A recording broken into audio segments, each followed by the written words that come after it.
ہمارے آج ten agers ہیں جن کو زیادہ نہیں ہے پتہ، میری خاص بات ان سے ہے، میری خاص ریکویسٹ اور خاص ایڈوائس ہے ان کے لیے کہ ڈونٹ کیپ الوف فرام، مطلب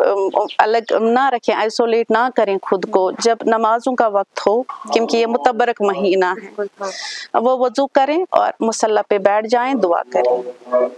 مطلب وہ دعا کر سکتے، وہ دعا کر سکتی ہے۔ خیر مقدم ہے آپ سب کا رائزنگ کشمیر میں۔ رمضان المبارک کا بابرکت مہینہ چل رہا ہے اور اسی کے حوالے سے آج ہمارے ساتھ جڑی ہے ایک خصوصاً مہمان جن کا نام ڈاکٹر مبینہ رمضان ہے، جو ایک وومن اسلامک اسکالر ہے اور چیئر پرسن ہے انصار النساء کی۔ آئیے ان سے ہم جانتے ہیں رمضان کی فضیلت اور کچھ عورتوں کے مسائل۔ بہت بہت شکریہ رائزنگ کشمیر سے بات کرنے کے لیے۔ جی ہم آپ سے پہلا سوال یہ کرنا چاہتے ہیں کہ رمضان کی کیا فضیلت ہے اور خاص طور عورتوں کی کیا فضیلت ہے؟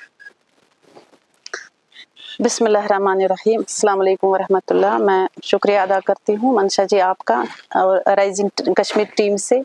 آپ ہیں آج ہم اس رمضان المبارک کا مقدس مہینہ ہے اور ہم اس پہ کچھ گفتگو کریں گے۔ آپ کا بہت بہت شکریہ، آپ نے ہمیں موقع دیا۔ اصل میں اللہ تبارک تعالیٰ نے جب مخلوق کو تخلیق کیا، بنایا، تو سب سے اشرف انہوں نے انسان کو بنایا، یعنی کہ انسان کو تبھی کہا جاتا ہے اشرف المخلوقات۔ مگر انسان کو اشرف المخلوقات بنانے کے بعد اس کی فطرت میں بلائی بھی ہے، نیکی بھی ہے، بدی بھی ہے، اور ممکن ہے کہ سیئات بھی ممکنات میں ہیں اور حسنات بھی ہے۔ تو لیکن اللہ تبارک تعالیٰ کی اس عظیم ترین مخلوق کے لیے اللہ تعالیٰ نے ہی سارا انتظام فرمایا اور اس مقدس مہینے کو ہمارے لیے ہمیں نوازا اس مقدس مہینے سے۔ اور کتنا ہی بہتر ہے کہ اگر ہم اس ماہ سیام کے متبرک ایام میں اگر ہم ان حسنات کو اپنائیں اور ان نیکیوں کو پہ عمل کریں، تاکہ ہم جو ہے وہ بہترین مخلوق اشرف ہونے کا ثبوت دیں۔ اللہ تبارک تعالیٰ کا شکر ہے کہ ہم آج رمضان المبارک کے دوسرے عشرے میں داخل ہو گئے ہیں۔ اللہ تبارک تعالیٰ قرآن میں فرماتے ہیں، یا بسم اللہ الرحمن الرحیم، یا ایھا الذین آمنوا کتب علیکم الصیام کما کتب علی الذین من قبلکم لعلکم تتقون، کہ ایمان والو آپ پہ روزے فرض کیے گئے ہیں، اور تاکہ روزوں کا جو مقصد ہے تاکہ آپ پرہیزگار بن جاؤ۔ اور ایک حدیث میں آیا ہے کہ آپ صلی اللہ علیہ وسلم سے ایک صحابی نے عرض کیا، یا رسول اللہ صلی اللہ علیہ وسلم، آپ مجھے بتائیے کوئی عمل جو نفع دینے والا ہو۔ آپ صلی اللہ علیہ وسلم نے فرمایا، علیک بالصوم فإنہ لا مثل لہ، آپ کے لیے صوم ہے، آپ روزہ رکھا کریں، اس کے جیسا کوئی عمل نہیں۔ اور اللہ تبارک تعالیٰ اور فرماتے ہیں کہ روزہ اور قرآن جو ہے یہ دونوں بندوں کے لیے شفاعت کرتے ہیں، اور رمضان میں نفل کا ثواب فرض کے برابر ہوتا ہے اور فرض کا ثواب 70 فرضوں کے برابر ہوتا ہے۔ من صام رمضان ایمانا و احتسابا غفر لہ ما تقدم من ذنبہ، کہ جس نے رمضان کا مہینہ، رمضان کے روزے ایمان و احتساب کے ساتھ پورے کر لیے تو اللہ تبارک تعالیٰ ان کے سارے گناہ معاف کر دیتے ہیں۔ تو اس لیے منشا جی یہ جو ابھی ہم ایام ہیں یہ کوئی معمولی مہینہ نہیں ہے۔ This is a month of holy Quran when the Quran was revealed۔ اللہ تبارک تعالیٰ نے اسی مہینے کے لیے تو مہینے میں تو فضیلت ہے، قرآن کی فضیلت، انا انزلناہ فی لیلۃ مبارکہ، کہ قرآن اسی مہینے میں نازل ہوا، اور یہ ماہ قرآن ہے، ہمدردی کا مہینہ ہے، خیر و مواسات ہے، یعنی کہ یہ شہر رمضان ہے۔ اور ایک حدیث میں آیا ہے، فرمایا رسول اللہ صلی اللہ علیہ وسلم نے، اگر لوگوں کو پتہ چل جائے کہ اس رمضان میں، اس مہینے میں کیا فضیلت ہے اور کیسا یہ مہینہ ہے، شاید لوگ تمنا کریں گے، خواہش کریں گے کہ پورا سال رمضان ہو۔ تو اس رمضان المبارک میں ہم دیکھتے ہیں کہ 3 عشرے ہیں، رحمت کا، برکت کا اور مغفرت کا۔ اور اسی رمضان المبارک میں ایک رات ایسی ہے خیر من الف شہر، جو 1000 راتوں سے بہتر ہے۔ تو اسی میں وہ کہ لاسٹ مطلب عشرے میں ہم وہ طاق راتوں میں تلاش کرتے ہیں۔ تو امید ہے ہم سب بہنیں ابھی اس رمضان کو مد نظر رکھتے ہوئے مطلب ہم پورا شیڈیولز ہم نے چینج کیے ہوں گے، کیونکہ جب ہم داخل ہی ہوتے ہیں رمضان المبارک میں، دراصل ہم ہیومن بینگز، ہم جو مسلمان ہیں، ہم کیا چاہیں کیا نہ چاہیں، لیکن اللہ تبارک تعالیٰ نے اس منتھ کا نظام ہی کچھ ایسا کر دیا ہے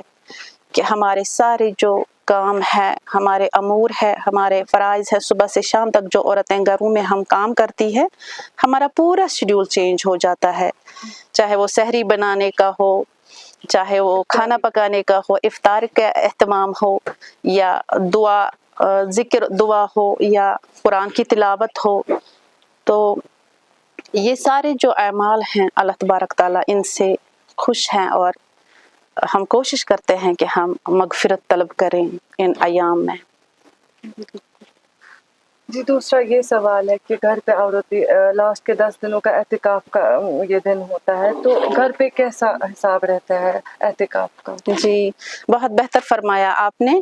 کہ ایک عورت کو جہاں پہ ورلڈلی نالج ہے وہاں پہ ہمیں ہونا چاہیے کہ ہم اسلام کے بارے میں بھی، کہ ہم بحیثیت مسلمان ہیں اور ہمیں اسلام کے بارے میں بھی ہماری خواتین کو کافی معلومات ہے بھی، ہوتی بھی ہے اور ہونی بھی چاہیے، کیونکہ عورت ہی تو گھر سنبھالتی ہیں اور بچوں کی ذمہ داری، گھر کی ذمہ داری، تو she has the most key role in all phases or in her family etc. everywhere she has a key role. سو حکم ہے اس کے لیے بھی، جیسے کہ ابھی میں نے قرآن کی جو آیت ریسائٹ کی، یا ایھا الذین آمنوا، اے ایمان والے لوگو، یہ عورتوں کے لیے تو مخصوص نہیں، مردوں کے لیے بھی نہیں ہے، it's for all, it's for both,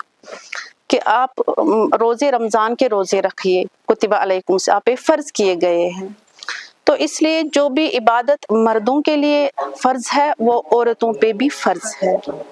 تو جیسے اب مرد حضرات کا الگ طریقہ ہوتا ہے، یا وہ مسجد میں جا کے نماز ادا کرتے ہیں، ہم گھروں میں نماز ادا کرتے ہیں۔ اعتکاف کا جو سوال آپ نے کیا، معتکف ہونا بھی ایک سنت ہے، عورتیں ہوتی بھی ہے، کشمیر میں رہتی بھی ہے اعتکاف میں، اور ہم بھی ترجیح دیتے ہیں، مطلب درس دیتے ہیں اس کے بارے میں بھی، کہ اعتکاف اصل میں خواتین گھروں میں اعتکاف کر سکتی ہے اور بہتر طریقے سے کر سکتی ہے۔ وہ ایک کمرے کو مخصوص کر لیں، اور جب انشاءاللہ اخیر عشرہ ہوگا تو وہ نیت کرے اعتکاف کی، عورت سے رہ سکتی ہے اعتکاف میں، اور اعتکاف کے معمولات بھی الگ ہوتے ہیں، وہ کر سکتے ہیں۔ اور اعتکاف کا جو مقصد ہے وہ ہے لیلۃ القدر کو تلاش کرنا، طاق راتوں میں شب بیداری کر کے اللہ کے حضور مطلب پیش ہونا، اور پھر اس طرح سے وہ اعتکاف احسن طریقے سے کر سکتی ہے۔ ان کو گھر میں ہی رہنا ہے، ایک کمرہ مخصوص کرنا ہے، اس میں پردہ وغیرہ ٹانکنا ہے تاکہ وہ علیحدہ ہو جائے۔ اعتکاف کی بھی فضیلت ہیں، اور عورتیں بہتر طریقے سے اعتکاف بھی کر سکتی ہیں اگر گھروں میں کوئی دقتیں نہ ہوں۔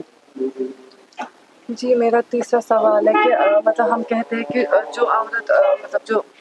جنم دیتی ہے بچے کو، تو اس کے بعد وہ روزہ نہیں رہ سکتی ہے کیونکہ اس کو فیڈ کرنا ہوتا ہے بچوں کو، جی تو ان پہ کیا فرض ہے؟ مطلب جی منشا جی، اصل میں جو اسلام میں آیا ہے جو حکم ہے ایک عورت کے بارے میں جو ایک حاملہ ہے،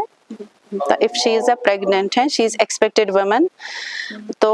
دوسری بات ہے جو دودھ پلانے والی ہے، دونوں جو عورتیں ہیں، تو یہ this is an exceptional category، جیسے ہم ہیں روزہ رکھتے سارے، لیکن these are the exception one، کیونکہ they are in an abnormal situation، یا تو وہ دودھ پلاتی ہے، کسی کو 3 مہینے کا بچہ ہے، کسی کو 2 مہینے کا، کسی کو 4 مہینے کا ہے، کسی کو 5 مہینے کا ہے، کیونکہ اپ ٹو 6 منتھ کوئی بیبی کوئی چیز نہیں کھاتی ہے، اونلی ماں کا دودھ ہی پیتا ہے۔ تو اسی طرح سے جو حاملہ ہے، she is expected and she is going through the stage, تو اس میں اس کی الگ الگ ضروریات ہوں گی، whether she is in 6 month 5th month یا 7th منتھ 8th منتھ،